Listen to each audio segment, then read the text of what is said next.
नमस्कार दोस्तों, कैसे हैं आप? स्वागत है आपका आपके यूट्यूब चैनल सुपर टीच में। दोस्तों, आज के इस वीडियो में एक नई वैकेंसी से संबंधित इन्फॉर्मेशन हम देखने वाले हैं। ये वैकेंसी जो है 32 पदों के लिए जारी की गई है। आपके मध्य प्रदेश के मूल निवासियों के लिए है। साथ ही इसमें क्या शैक्षणिक योग्यता मांगी गई है, क्या डॉक्यूमेंट अपलोड करने हैं, आयु सीमा क्या निर्धारित की गई है, अंतिम तिथि कब है, प्रारंभिक तिथि कब है, आरक्षण के नियम, आवेदन की प्रक्रिया, चयन प्रक्रिया, इसके अलावा आपका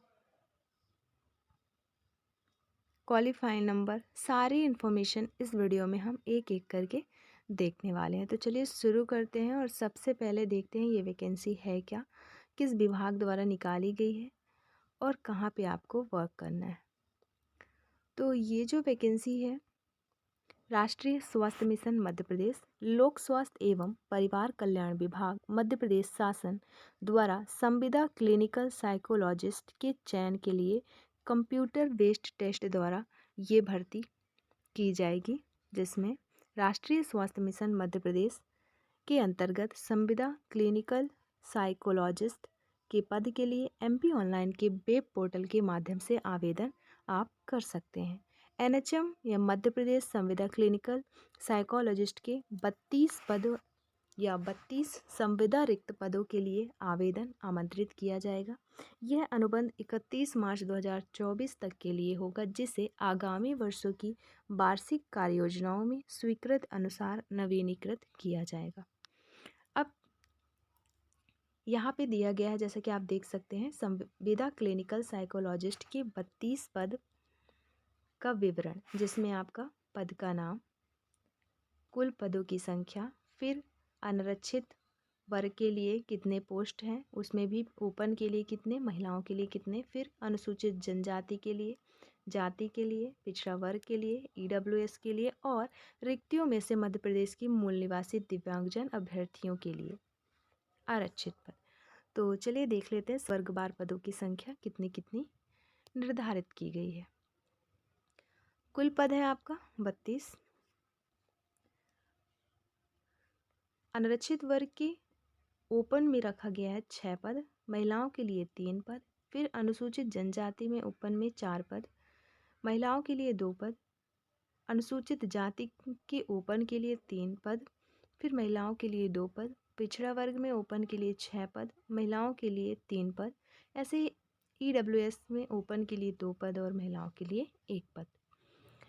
इधर डिसेबिलिटी में 1 पद आपका लोकोमोटर डिसेबिलिटी, दूसरा ऑटिज्म बौद्धिक दिव्यांगता के लिए 1 पद। कुल आपका हो गया पदों की संख्या 32।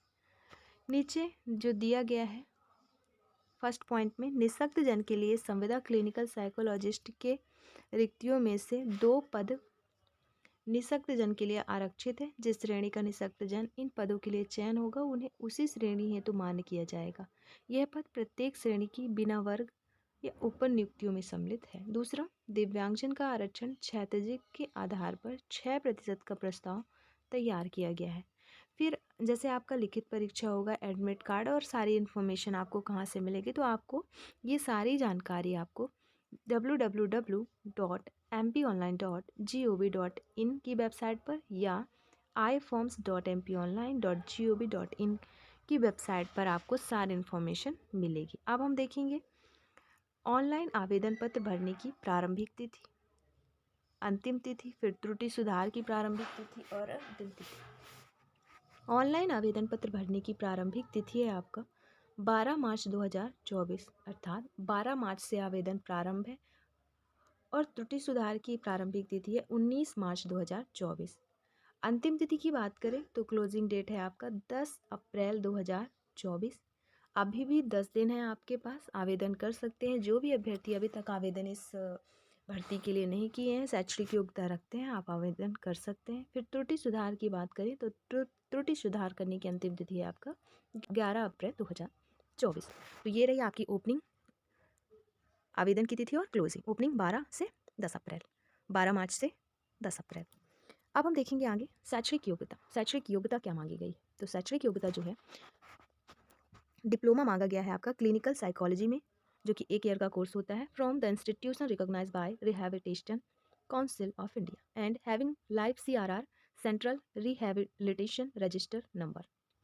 दूसरा, MPhil in clinical psychology 2 year का कोर्स होता है, institution recognise by rehabilitation council of India and having live CRR number. फिर क्लिनिकल साइकोलॉजी 4 ईयर कोर्स होता है, institution recognised by rehabilitation council of India and having live CRR number. फिर आवेदन के समय अभ्यर्थियों को निम्नलिखित स्वप्रमाणित दस्तावेजों को अपलोड करना होगा, इसके बिना आवेदन स्वीकार नहीं किए जाएंगे। अच्छा, तो आपको क्या क्या डॉक्यूमेंट अपलोड करना है वो देख लेते हैं। तो 10th की मार्कशीट, 12th की मार्कशीट, आपका 10th की मार्कशीट, 12th की मार्कशीट, फिर आपका जो भी डॉक्यूमेंट अगर अभी हमने देखा ऊपर जो जो भी मांगा गया है वो सारे डॉक्यूमेंट। इसके अलावा उपरोक्त दस्तावेज में अगर पीछे के पन्नों में भी जानकारी अंकित हो तो उसे भी अपलोड करना है। फिर आप मध्य प्रदेश के मूल निवासी हैं तो मूल निवास प्रमाण पत्र, इसके अलावा सक्षम अधिकारी द्वारा जारी जाति प्रमाण पत्र, और आगे बताया है गया है उपरोक्त समस्त दस्तावेज आवेदक के पास आवेदन करने की अंतिम तिथि तक होना अनिवार्य है। आवेदन करने की अंतिम तिथि समाप्त होने के बाद किसी भी दस्तावेज को स्वीकार नहीं किया जाएगा। फिर योग्यता, आपका आयु सीमा की बात करें तो आयु सीमा आपका न्यूनतम 21 वर्ष, अधिकतम 40 वर्ष निर्धारित की गई है। और SC ST OBC निःशक्तजन और महिलाएं, चाहे वो अनारक्षित वर्ग की हो या आरक्षित वर्ग की, उनको आयु सीमा में 5 वर्ष की छूट दी जाएगी।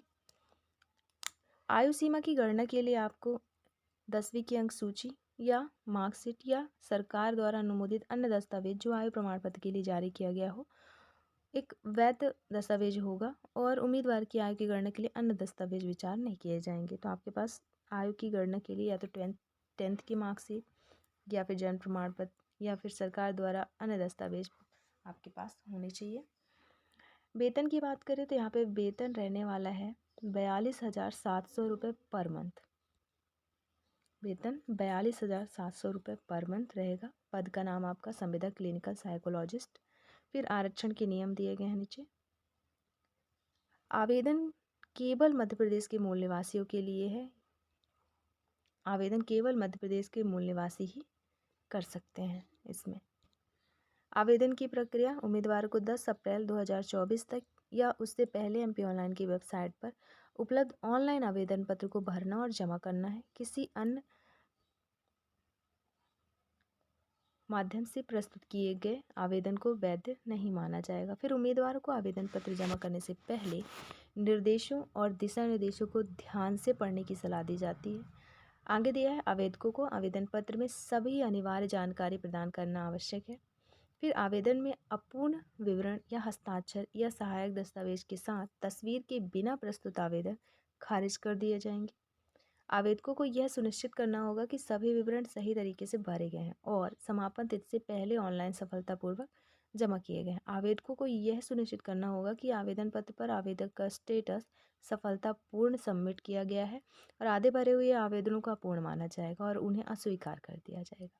एक बार ऑनलाइन फॉर्म जमा होने के बाद किसी भी जानकारी में बदलाव या सुधार के लिए अनुरोध पर विचार नहीं किया जाएगा। हालांकि जांच परिणाम के प्रकाशन के बाद यदि जांच परिणाम और उनकी स्थिति के बारे में कोई प्रश्न होगा तो उम्मीदवारों को उनके प्रश्न प्रस्तुत करने के लिए 10 दिन दिए जाएंगे। जांच समिति उसी के लिए बनाए गए हैं। ऑनलाइन मॉड्यूल पर प्रश्न की प्राप्ति के 4 कार्यकारी दिवसों के भीतर उम्मीदवारों के प्रश्न का जवाब देगी। जांच समिति के निष्कर्ष के आधार पर उम्मीदवार की जांच टिप्पणी बदल सकती है।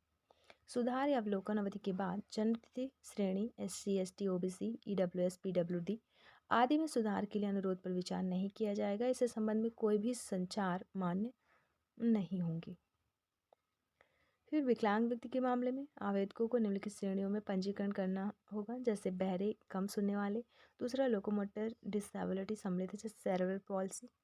कुष्ठ रोग मुक्त, बौनापन, सेट अटैक पीड़ित, मस्कुलर डिस्ट्रॉफी। तीसरा, ऑटिज्म, बौद्धिक दिव्यांगता, स्पेसिफिक लर्निंग डिसेबिलिटी और मानसिक बीमारी और बहुविकलांगता। फिर विकलांग हेतु आरक्षित पद के लिए जिला चिकित्सा बोर्ड द्वारा जारी विकलांगता प्रमाण पत्र पर प्रस्तुत करना अनिवार्य होगा।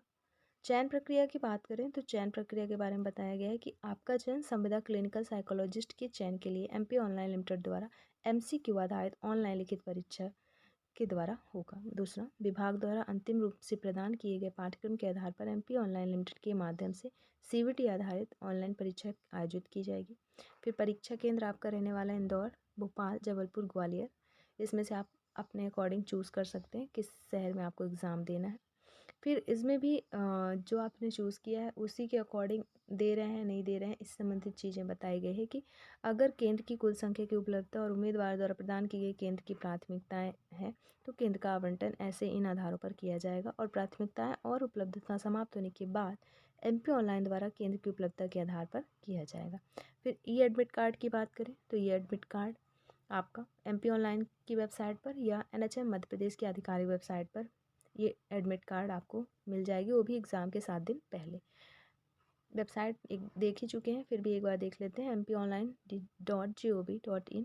दूसरा iforms.mponline.gov.in पर आपको सारी इन्फॉर्मेशन, आपका एडमिट कार्ड संबंधी जानकारी सभी वेबसाइट पर मिलेगा। फिर परीक्षा के लिए प्रश्न पत्र में 4 उत्तरों के विकल्पों के साथ 100 MCQ प्रश्न शामिल होंगे। प्रत्येक प्रश्न 1 अंक का होगा, कोई नेगेटिव मार्किंग नहीं है। चयन के लिए ऑनलाइन लिखित परीक्षा में प्राप्त उम्मीदवारों के अंकों को मेरिट रैंक उपलब्ध करने या उत्पन्न करने पर विचार किया जाएगा, जिसके आधार पर उम्मीदवार का चयन किया जाएगा। अब न्यूनतम शैक्षिक योग्यता हमने देख लिया। न्यूनतम उत्तीर्ण अंक की बात करें, जैसे 100 नंबर का पेपर होगा, इसमें आपको क्वालिफाई नंबर क्या है आपका। अगर आप अनरिजर्व कैटेगरी के हैं तो आपको 40% लाना होगा 100 में से। फिर EWS से हैं तो 36%, OBC से हैं तो 35%, SC ST के हैं तो 30% आपको लाना होगा, तो ही मेरिट रैंक का पढ़ना और उम्मीदवार का चयन इस पर और आरक्षण नीति के आधार पर होगा। फिर कुल पदों की संख्या से अगर कम होती है उम्मीदवारों के आवेदनों की संख्या, तो इस स्थिति में मिशन संचालक NHM मध्य प्रदेश आवश्यक रूप से न्यूनतम अंक को कम करने के लिए सक्षम प्राधिकारी होगा। अगर दो उम्मीदवारों बीच बराबरी स्थिति होती है, दो उम्मीदवारों के बीच बराबरी की स्थिति होती है, तो किस आधार पर चयन किया जाएगा, किसको लिया जाएगा, किसको पहली वरीयता दी जाएगी। तो अगर आयु सीमा पहले आयु देखा जाएगा, आयु में जो बड़े हों तो जिसकी आयु में बड़े हों उम्मीदवार उनको वरीयता दी जाएगी। दूसरा, अगर आयु भी सेम है तो उस स्थिति में जिनकी शैक्षणिक योग्यता के प्राप्तांक ज़्यादा हैं उनको पहले वरीयता दी जाएगी। इसके अलावा कुछ निहरताएँ दी गई हैं। अगर मतलब आप अगर इन 10-12 पॉइंट जो दिए गए हैं इनमें से कोई भी चीज़ें आप में पाई जाती है तो आपकी जो अभ्यर्थता है वो रद्द कर दी जाएगी। जैसे लिखित परीक्षा साक्षात्कार में किसी का सहयोग प्राप्त किया जाना, दूसरा प्रतिरूपण किया जाना, किसी व्यक्ति से प्रतिरूपण का कार्य करवाना, चौथा कूट रचित अभिलेख प्रस्तुत किया जाना, फिर रूपांतरित अभिलेख प्रस्तुत किया जाना, ऐसे ही किसी आवश्यक जानकारी को छिपाना, अनुसूचित साधन का उपयोग करना, फिर परीक्षा कक्ष में ड्यूटीरत स्टाफ को कोई धमकी दिया जाना। ऐसे ही पुरुष अभ्यर्थी या महिला अभ्यर्थी जिसका एक से अधिक जीवित पति या पत्नी हो, वही अभ्यर्थी जिस 26 जनवरी 2001 के पश्चात तीसरी जीवित संतान हो, और अभ्यर्थी जिस पर आपराधिक मामला लंबित है या दंडित किया गया हो। फिर परीक्षा कक्ष में ड्यूटीरत स्टाफ द्वारा दिए गए निर्देशों का उल्लंघन करना, अगर इनमें से आप एक भी कोई करते हैं तो आपकी अभ्यर्थता रद्द कर दी जाएगी। स्थानों का आवंटन संबंधी चीज़ें दी गई, जब मेरिट रैंक और उम्मीदवार की वरीयता के आधार पर आवंटित किया जाएगा और उम्मीदवार के उत्तीर्ण होने के उपरांत पदों की पूर्ति हेतु चॉइस फिलिंग की कार्रवाई पृथक से की जाएगी। पद के लिए उम्मीदवार एक से अधिक आवेदन फॉर्म जमा नहीं कर सकते। यदि उसकी उम्मीदवारी का पता नहीं लगाया है तो उसकी उम्मीदवारी को बिना किसी पूर्व सूचना के रद्द कर दिया जाएगा। ऑनलाइन फॉर्म भरते समय घोषणा के लिए उम्मीदवारों को सहमत होना होगा कि मैं पूरी तरह समझता हूं कि उपरोक्त स्थान वरीयता का विवरण केवल सूचना के उद्देश्य से मांगे जा रहे हैं। उम्मीदवार को मेरिट सूची रैंक के आधार पर NHM मध्य प्रदेश के द्वारा नौकरी की पोस्टिंग का निर्णय लिया जाएगा। मैं उपरोक्त प्रक्रिया के माध्यम से स्थानों के लिए अपने विवेक और उपलब्धता के अनुसार NHM मध्य प्रदेश द्वारा निर्धारित पोस्टिंग के स्थान का पालन करने के लिए पूरी तरह सहमत हूँ। ऐसा एक आपको घोषणा पत्र के लिए साइन करना होगा। फिर दस्तावेज सत्यापन प्रक्रिया, शॉर्ट लिस्ट किए गए उम्मीदवारों का दस्तावेज सत्यापन आवंटित जिलों से संबंधित मुख्य चिकित्सा एवं स्वास्थ्य अधिकारियों द्वारा किया जाएगा। दूसरा, शॉर्ट लिस्ट किए गए उम्मीदवारों को आवश्यक विवरण प्रस्तुत करना अनिवार्य होगा। जो दस्तावेज सत्यापन प्रक्रिया के लिए आवेदकों द्वारा ऑनलाइन आवेदन पत्र भरते समय पूछे गए थे। फिर शॉर्ट लिस्ट किए गए उम्मीदवारों की उम्मीदवारी जिसके पास विज्ञापन में अपेक्षित TOR के अनुसार आवश्यक क्रेडेंशियल दस्तावेज पंजीकरण नहीं है, उन्हें चयन के लिए रद्द माना जाएगा। ऑनलाइन आवेदन पत्र जमा करने समय दी गई जानकारी या दी गई घोषणा के अनुसार तथ्यों की गलत व्याख्या के लिए उम्मीदवारों का योग माना जाएगा। जो उम्मीदवार निर्धारित समय अवधि के भीतर आवंटित स्थान पर रिपोर्ट नहीं करेंगे, उन्हें पद कार्य ग्रहण करने के लिए अन्य अवसर प्रदान नहीं किए जाएंगे और पद मेरिट सूची में अगले उम्मीदवार को प्रदान किया जाएगा। फिर अन्य निर्देश तथा दिशा निर्देश दिए गए हैं। फिर चयनित उम्मीदवारों को निम्नलिखित मूल दस्तावेज, परिचय पत्र, प्रमाण पत्र, मूल और जेरॉक्स कॉपी को निर्धारित समय के भीतर प्रस्तुत करने की आवश्यकता होगी। ये चीज़ें दी गई हैं आपको, किन किन डॉक्यूमेंट को प्रस्तुत करना होगा चयन की प्रक्रिया के समय। फिर चयन प्रक्रिया में संशोधन संबंधी चीज़ें बताई गई है। यहाँ पे आपका TOR फॉर क्लिनिकल साइकोलॉजिस्ट में दिया गया है। तो ये थी हमारी संपूर्ण जानकारी क्लिनिकल साइकोलॉजिस्ट के पद के लिए। आप आवेदन अभी भी कर सकते हैं, 10 दिन का वक्त है आपके पास। जो भी शैक्षणिक योग्यता फुलफिल करते हैं आप आवेदन कर लें, क्योंकि ये केवल मध्य प्रदेश के मूलवासियों के लिए है, जो कि अच्छी बात है। ज़्यादातर एग्ज़ाम्स में सारे स्टेट वाले MP के एग्ज़ाम में आवेदन कर सकते हैं, लेकिन इसमें नहीं। तो अच्छा मौका है, आवेदन कर सकते हैं। और ऐसी ही वैकेंसी से रिलेटेड सारी इन्फॉर्मेशन हमारे YouTube चैनल सुपर टिच के माध्यम से समय समय पर दिए जाते हैं।